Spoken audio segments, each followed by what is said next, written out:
श्री सत्यनारायण भगवान की जय। आज इस वीडियो में हम श्री सत्यनारायण भगवान की कथा सुनेंगे, जिसमें हम 1 से लेकर 5 तक सभी अध्याय सुनेंगे। अगर आप मेरे चैनल पर नए हैं और आपने मेरे चैनल को तो सब्सक्राइब नहीं किया है, तो आप मेरे चैनल को सब्सक्राइब करें ताकि आपको मेरे आने वाली वीडियो की नोटिफिकेशंस मिलती रहें। आइए सुनते हैं श्री सत्यनारायण भगवान की कथा का पहला अध्याय।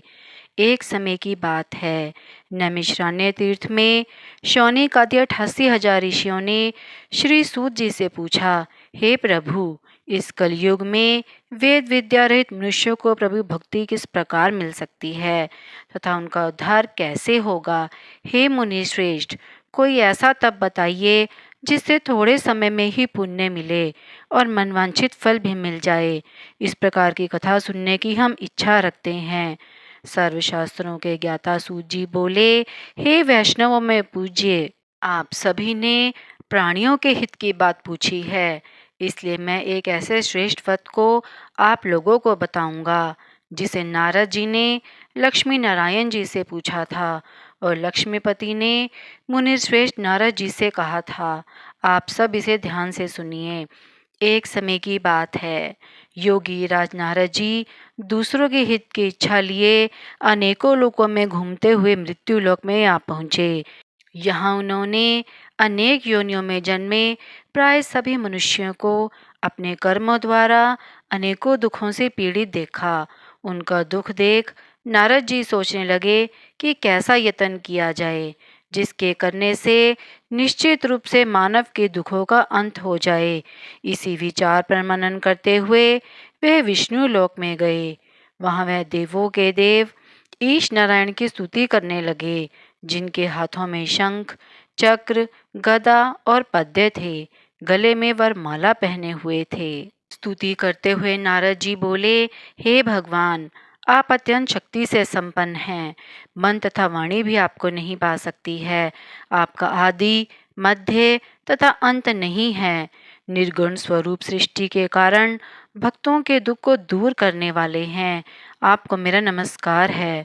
नारद जी की स्तुति सुन विष्णु भगवान बोले, हे मुनि श्रेष्ठ, आपके मन में क्या बात है?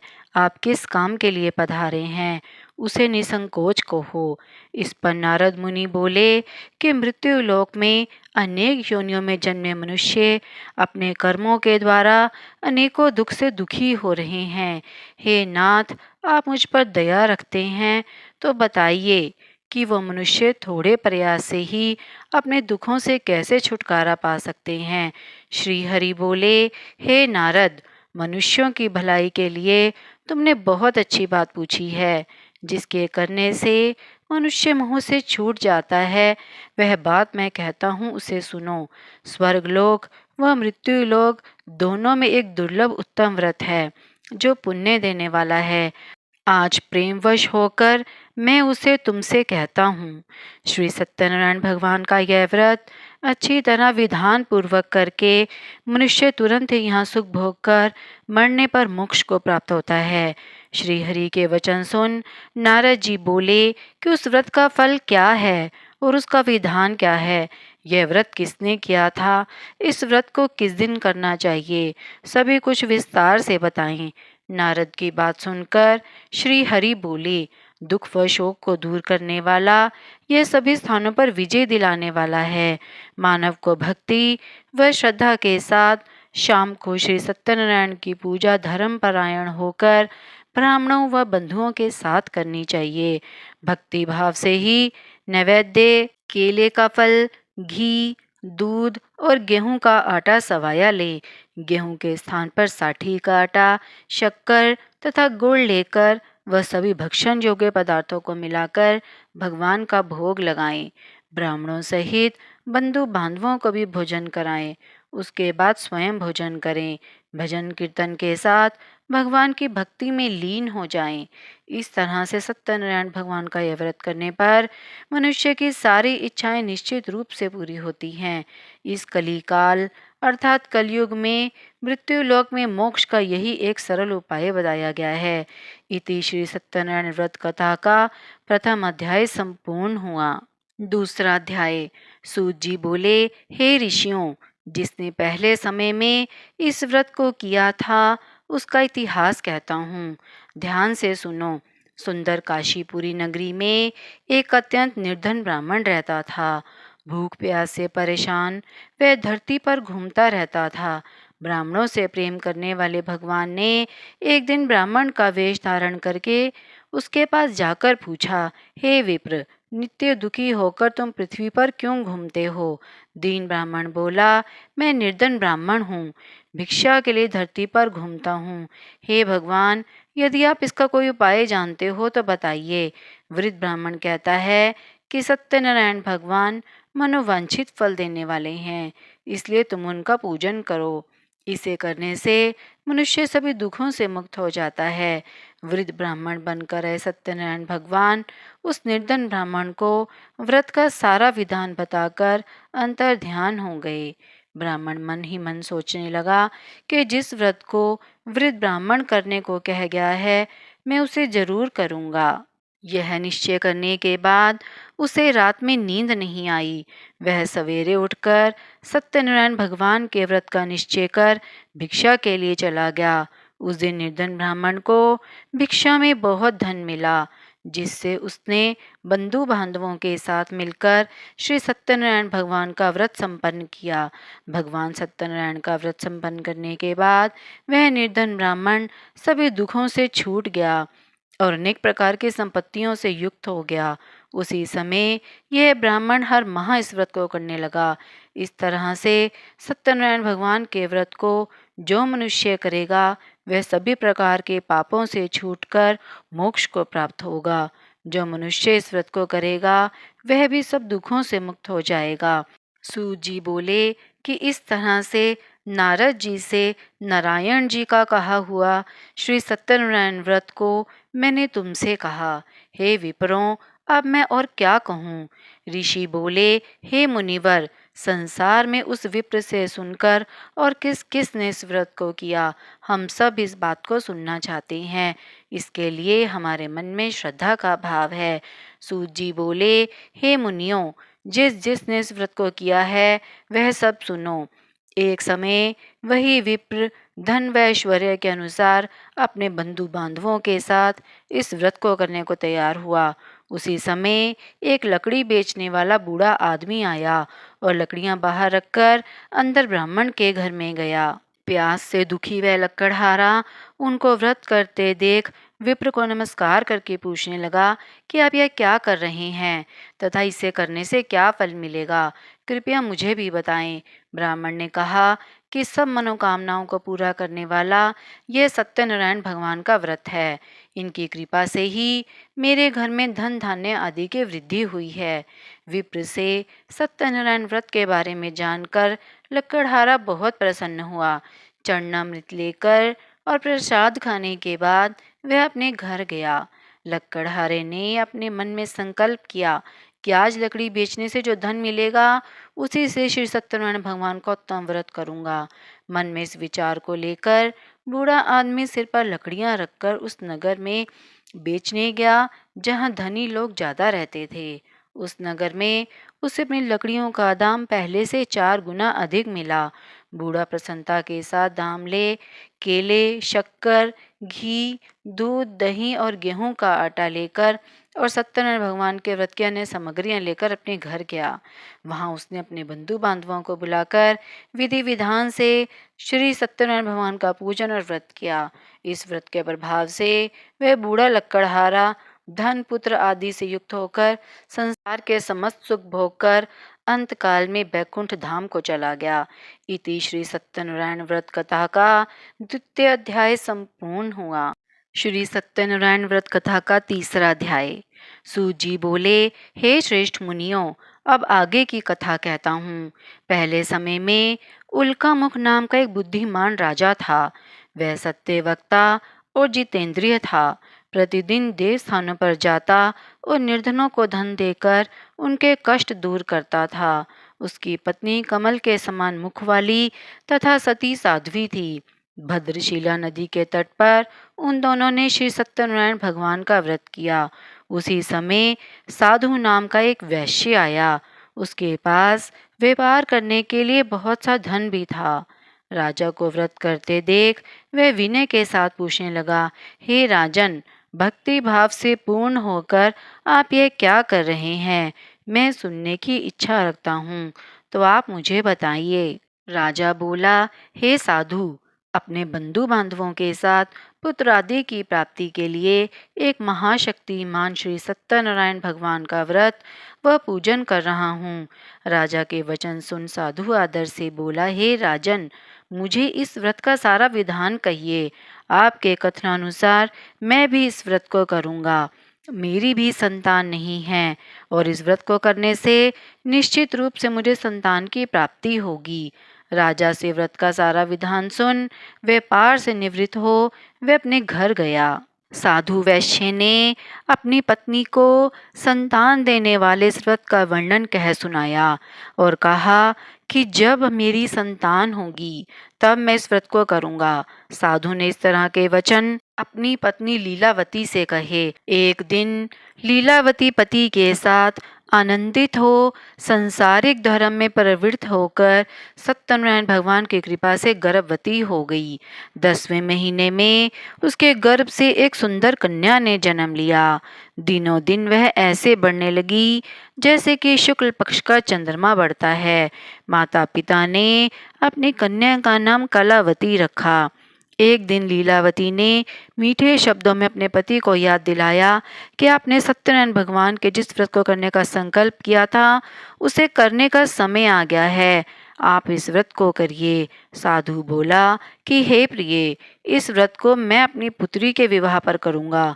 इस प्रकार अपनी पत्नी को आश्वासन देकर वह नगर को चला गया। कलावती पिता के घर में रह वृद्धि को प्राप्त हो गई। साधु ने एक बार नगर में अपनी कन्या को सखियों के साथ देखा तो तुरंत ही दूत को बुलाया और कहा कि मेरी कन्या के योग्य वर देख कर लाओ। साधु की बात सुनकर दूत कंचन नगर में पहुंचा और वहां देखभाल कर लड़की के लिए सुयोग्य वाणिक पुत्र को ले आया। सुयोग्य लड़के को देख साधु ने बंधु बांधवों को बुलाकर अपनी पुत्री का विवाह कर दिया। लेकिन दुर्भाग्य की बात कि साधु ने अभी भी श्री सत्यनारायण भगवान का व्रत नहीं किया। इस पर श्री भगवान क्रोधित हो गए और श्राप दिया कि साधु को अत्यधिक दुख मिले। अपने कार्य में कुशल साधु बनिया जमाई को लेकर समुद्र के पास स्थित होकर रत्नापुर नगर में गया। वहां जाकर दामाद ससुर दोनों मिलकर चंद्रकेतु राजा के नगर में व्यापार करने लगे। एक दिन भगवान सत्यनारायण की माया से एक चोर राजा का धन चुराकर भाग रहा था।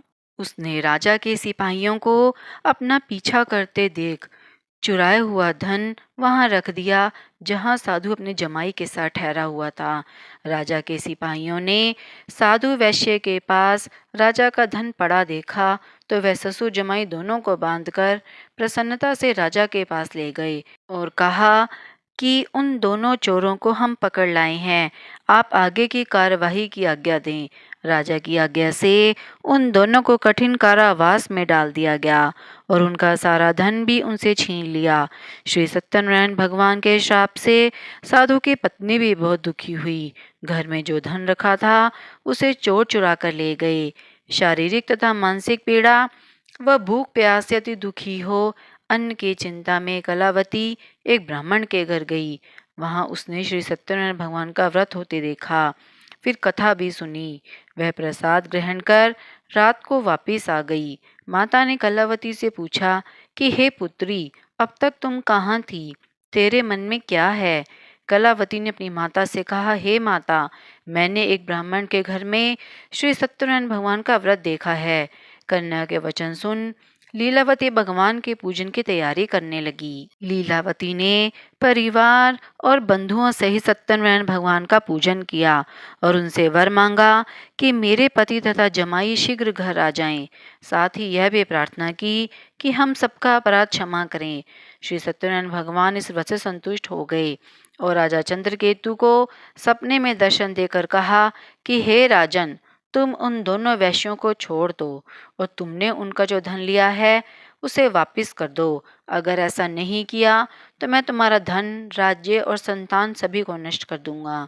राजा को यह सब कहकर प्रभु अंतर ध्यान हो गए। प्रातःकाल सभा में राजा ने अपना स्वप्न सुनाया और बोले कि वाणिक पुत्रों को कैद से मुक्त कर सभा में लाओ। दोनों ने आते ही राजा को प्रणाम किया। राजा मीठी वाणी में बोला, हे महानुभावों, भाग्यवश ऐसा कठिन दुख तुम्हें प्राप्त हुआ है, लेकिन अब तुम्हें कोई भय नहीं है। ऐसा कहकर राजा ने उन दोनों को नए वस्त्र और आभूषण भी पहनाए और जितना धन उनका लिया था उससे दुगना धन वापस कर दिया। दोनों वैश्य अपने घर को चल दिए। इति श्री सत्यनारायण भगवान व्रत कथा का तीसरा अध्याय संपूर्ण हुआ। चौथा अध्याय। सूत जी बोले, वैश्य ने मंगलाचार कर अपनी यात्रा आरंभ की और अपने नगर की ओर चल दिए। उनके थोड़ी दूर जाने पर एक दंडी वेशधारी श्री सत्यनारायण ने उनसे पूछा, हे साधु, तेरे नाम में क्या है? वैश्य हंसता हुआ बोला, हे दंडी, आप क्यों पूछते हो? क्या धन लेने की इच्छा है? मेरी नाव में तो बेल और पत्ते भरे हुए हैं। वैश्य के कठोर वचन सुन भगवान बोले, तुम्हारा वचन सत्य हो। दंडी ऐसे वचन कह वहां से दूर चले गए। कुछ दूर जाकर समुद्र के किनारे बैठ गए। दंडी के जाने के बाद साधु वैश्य ने नित्य क्रिया के पश्चात नाव को ऊंची उड़ती देखकर अचंभा माना और नाव में बेल पत्ते आदि देखकर वह मूर्छित तो जमीन पर गिर पड़ा। मूर्छा खुलने पर वह अत्यंत शोक में डूब गया तथा उसका दामाद बोला कि आप शोक ना मनाएं, यह दंडी का श्राप है, इसलिए हमें उनकी शरण में जाना चाहिए, तभी हमारी मनोकामना पूर्ण होगी। दामाद की बात सुनकर वह दंडी के पास पहुंचा और अत्यंत भक्ति भाव से नमस्कार करके बोला, मैंने आपसे जो सत्य वचन कहे थे उनके लिए मुझे क्षमा कर दें। ऐसा कहकर वह वैश्य रोने लगा। तब दंडी भगवान बोले, हे वाणिक पुत्र, मेरी आज्ञा से बार बार तुम्हें दुख प्राप्त हुआ है, तू मेरी पूजा से विमुख हुआ। साधु बोला, हे भगवान, आपकी माया से ब्रह्मा आदि देवता भी आपके रूप को नहीं जानते, तब मैं अज्ञानी कैसे जान सकता हूँ?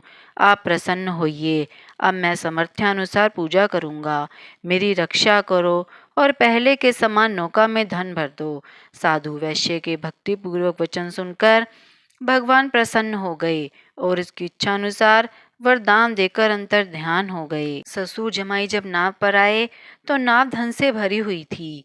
फिर वह अपने अन्य साथियों के साथ सत्यनारायण भगवान का पूजन कर अपने नगर को चल दिए।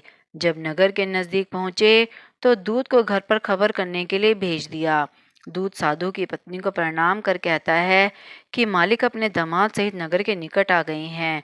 दूत की बात सुन साधु की पत्नी लीलावती ने बड़े हर्ष के साथ सत्यनारायण भगवान का पूजन कर अपनी पुत्री कलावती से कहा कि मैं अपने पति के दर्शन को जाती हूँ, तू कार्य पूर्ण करके शीघ्र आ जा।